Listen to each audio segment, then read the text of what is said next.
Well, welcome everybody. Nice, dreary, cold day.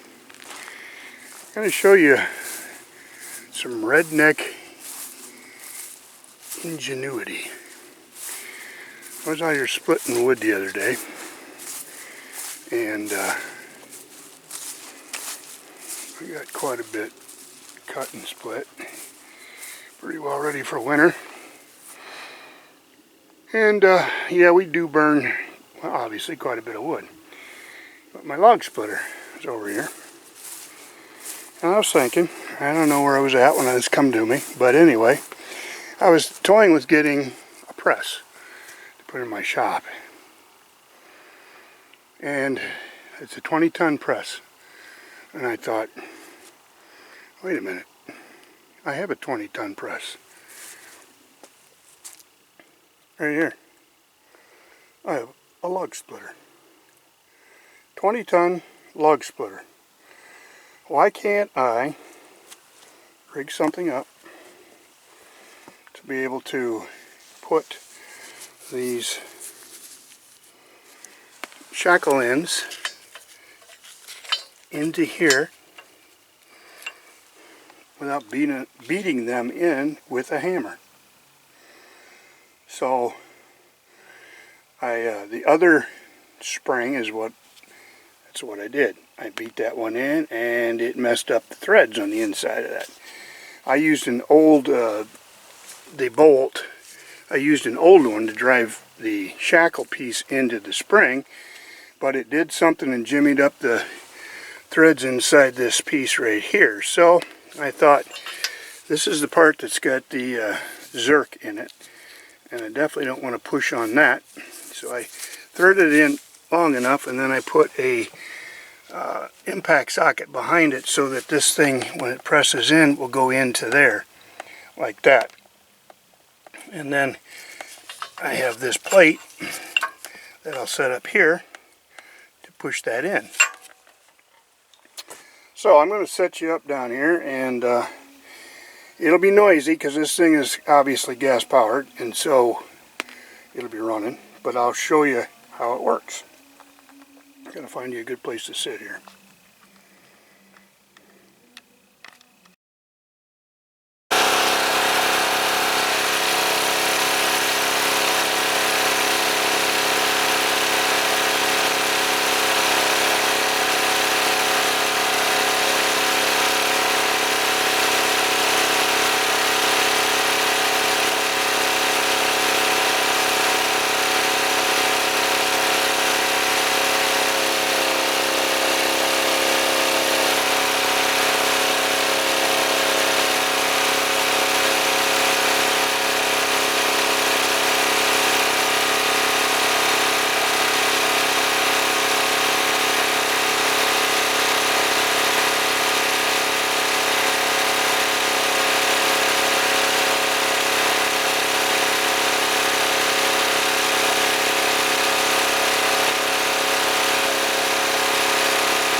That was noisy.